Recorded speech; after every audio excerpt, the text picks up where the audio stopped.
Introducing the Billy the Penis character rig, the world's most complex photorealistic walking penis rig. With features such as fully dynamic shaft and dynamic skin simulation, FK and IK ball controls, fully dynamic ball sack jiggle, local controls for the shaft and ball sack, IK and FK controls for the shaft, and fully dynamic and floppable skin, retractable foreskin. This is the Billy the Penis Ultimate Character Rig. The trailer coming soon. Oh god. Okay, hi everyone. So I just spent all night last night doing a whole mad video on how rigs work, how to rig a character, the maths behind it. It's very like a Veritasium video. It's not too complex, but I'm not going to be able to get it edited in time as well as actually finish this animation. So this video that I'm doing right now is just a quick run through of the Billy the Penis character rig that I've done. So you can all see the rigging and the character and just a bit of behind the scenes of making the world's best walking penis rig. So here are everyone, this is the Billy the Penis rig. Now, I will say this, if anyone would want, I haven't started a Patreon, I'm thinking about doing a Patreon, not because I'm like this money goblin, but because I am broke as shit. And I was thinking, for if I started a Patreon, would anyone want to, you know, I might make this a thing that you can get. I might make this available on my Patreon. This is still in development, so animation has started. I am still trying to get the trailer out before Christmas. But we're working hard. Literally, we're working hard. And this guy's definitely working hard. So, just to run through the quick basic features of this rig and why it's so good. This right now, just to show you all, is how I'm going to animate Billy and the tools and techniques behind how I would do said thing. I have what's known as FK controls here. These are the FK controls. There's two main different types of controls for characters, rather if they're a penis or a bipedal person. FK, which stands for forward kinematics, and inverse kinematics. And this testicle, which I've just kind of rigged like a leg, currently set in its FK mode, which means, so you can see when I move this, the left ball sack moves. This is the most common tool, this is the most common way that you'd move something, is using forward kinematics. You can see it rotates and things quite nicely. We're getting clean deformation around here. But if I switch it to inverse kinematics, like this, there's a bit of a jump there, but inverse kinematics. So that means now when I move the body, if I move the body of this, ignore the floppiness, I'm going to explain that in a second. Let me just turn the floppiness off. You'll see now how his right testicle, his right leg, is in forward kinematics, how it follows the body, and then the one on the left is in inverse kinematics. So that means that his leg is now planted to the ground. And where would that be helpful? Yes, in walking. If he's walking, you don't want your foot to be sliding and having to bump up and down. You know, you walk with this, like that. So that's the capability with the legs now. So there's a few things I need to add still to the legs. One thing I need to add to the ball sack, to the leg, is what I call tweaker controls. These are little controls that you can grab and move and just distort tiny little things. See if you need to push it inwards a tiny bit and then you need to move it up a tiny bit, you know, little shape changes to the overall, you know, tiny little nuanced little changes that I need to do. That's something I need to add to the little testicle controllers, but I've not done that yet. I will get around to doing it. You know, rigs like this, that are this complex, are a work in progress. You're always being updated while you're animating. For example, you know, this is a flying penis in my animation, and I need all these things to flop around and, you know, be floppy, because there's no bones in this, it's just flesh. And so one of the things I made was a kind of dynamic spring,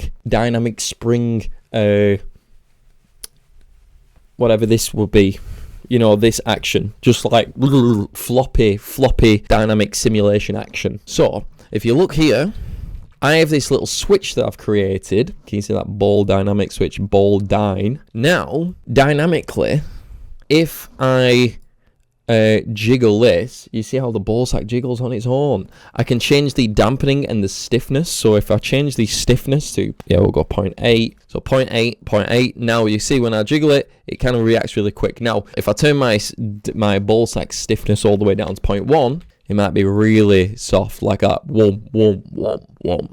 That looks good, doesn't it? And the reason I did that is because you don't want to manually animate all this. You know, you want that, what we call secondary motion. You want that secondary motion to be inside of the character, like to be inside of the rig. It saves you a ton of time. If I had to animate this moving forward and then go in and animate the ball sack moving after, you're significantly increasing the amount of time you have to spend animating. So I did that for the ball sack, but I also did it for what I call the spine, aka the shaft. So if I turn that on and now I manually move these around, now this will glitch out a lot, don't get me wrong. Whoa, this is going to glitch out a lot, but you can see how it dynamically bounces around and it's flopping around. And this is in real time. There we go. Watch this. Wonk, wonk. So look how good that looks. Now you get that secondary motion, where you get that secondary fleshy motion without having to manually animate it. And this saves us a ton of time. It's great. You know, these are the key things. Some of the other technical advances, the part of we'll just say the head. So I want to be careful on what I say, but we'll say the head of my character. So this was quite complex and I didn't know how I could do this, but in the animation, his head doesn't retract. We'll say that. The head doesn't retract. But I made a tool to retract the head just in case we needed to. And the way I did this, I'm going into a bit more detail on this in a more advanced video later down the line, but this is just a quick run through of the rig that is currently being animated. So you can see here, this front bit is so the actual let's not show that. This is the actual geometry that's being rigged. This is the geometry that's actually driving this geometry. This object is the actual one that gets rendered. You can see how high poly it is, how many faces there are, but the one that's actually moving is this one underneath this thing. So what I did was, if I show you this, I made a row of joints here that follow along the curvature of the head, quote unquote, the head. So the joints go along there in line with where all the faces are, where all the vertices are. Now there's a lot going on here, so I know it's quite confusing. But what I also did then was I drew some curves. So what I mean by a curve, I just mean a single line. You can see this single line. So this single line follows the outline of this head. Okay, and then what I did was I got these joints. So these joints each drive a piece of this geometry. Okay, does that kind of make sense? Don't worry if it don't make sense. I'm going to get to the good bit in a second. And then I constrain these joints along that curve that I drew that goes along this, and I just tell the joints to scale in one specific axis, aka to move along that line. Just move along that line. Don't do anything else, just move along that line when I do this slider. So now you can see here when I click this little, and I have this button that says gland, and when it's at 1, it's at full, and it's at 0, it's on the way back. You'll see now, so my little slider here, when I put it all the way back to 0, now it goes a bit too far back and it starts breaking when it goes too far. So you only go to about 0.5 on this little switch.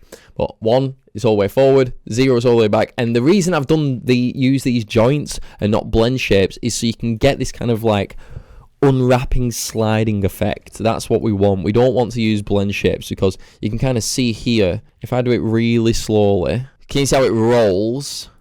Can you see how it rolls at the start? And that's very important, it rolling. If it was a blend shape, it would be linear and the foreskin would actually clip through the inside part, if that makes sense. So now that rolls, and look how more realistic that looks. That's the difference between that and someone just using blend shapes is why I call myself the best. And you get these, and by the way, there's no blend shapes happening. You're getting this nice foldage. You get this nice wrinklage. You know, and by the way, all this is linear, so it would work in a game engine if I needed it to. Now though, the character doesn't actually do that. I might do it on a Manscaped trailer. You know, that might be the first time he reveals himself. But that's the main thing though. This is the main gist of Billy the Penis. So here, these are my FK controls for the head, for the spine. These are some IK controls, the little tweak controls if I needed like it to like kind of snake upwards. And don't forget, on top of all this, we have our layer of dynamics, or a layer of live dynamics. So I can pause it and then add some simulation on top. Of course, I have kind of oversimplified this, but I just thought I'd do a really quick video to show you all the rig, because it is very cool. I like this, and I feel, you know, I'm good at this stuff, humbly. I'm also very humble, as you can tell. But I am good at this stuff, but I use my powers for bad. That's the thing. I use my powers for bad in this line of work. I don't know if this... Tell me if you like this video. I'm self-conscious about these type of videos. I feel like I'm like Moist Critical, who's just pumping out videos every 2 seconds, you know. But if you like this type of thing, let me know. As always, better videos coming soon.